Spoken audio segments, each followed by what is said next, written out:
All right, y'all. This is a refresher on how to build sections in IC. This is a task that has to be done by Wednesday, close of business. So I want to show you guys how to do it. And if you have any questions, please don't hesitate to email or call, anything like that.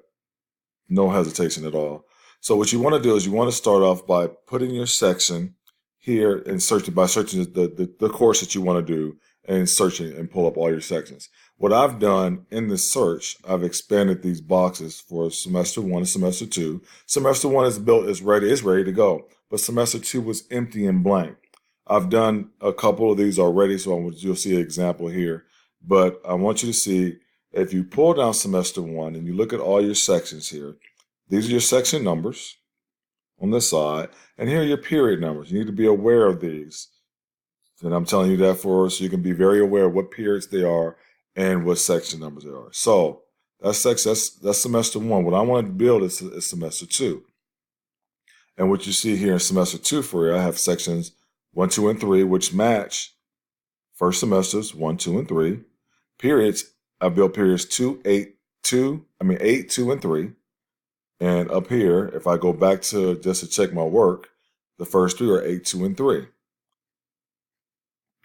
Now, going back under semester 2, I want to add a section. Make sure you're on the second tab that says sections. It will be blank if there's nothing in there right now. So it will be blank. Just click the add a section button. Once you add your section, don't forget who you're doing it for. And if you need to refer back and go back and say, oh, I'm doing this for Emily Winchell. I'm building period 4, section 4 for Emily. That's what's happening. So I'm going back to my thing. I'm adding a section.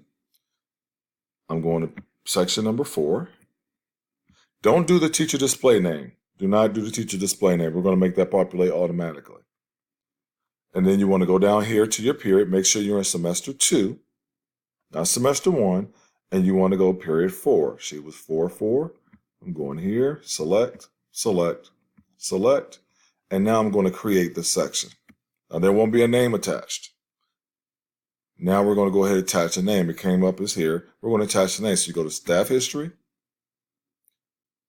new primary teacher. I'm going to look for Emily. Just type in the first 2 letters. There's Emily right here.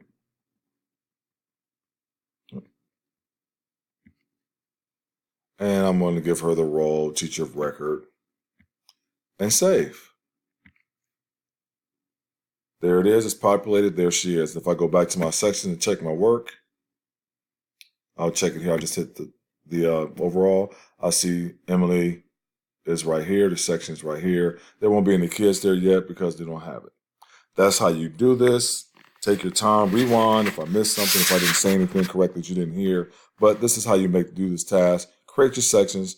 Definitely utilize your leads for this. They know what sections they're in, or you can do it yourself. You don't want to burden them with all the tasks they already have in hand. All right. Thanks, y'all. Have a great day.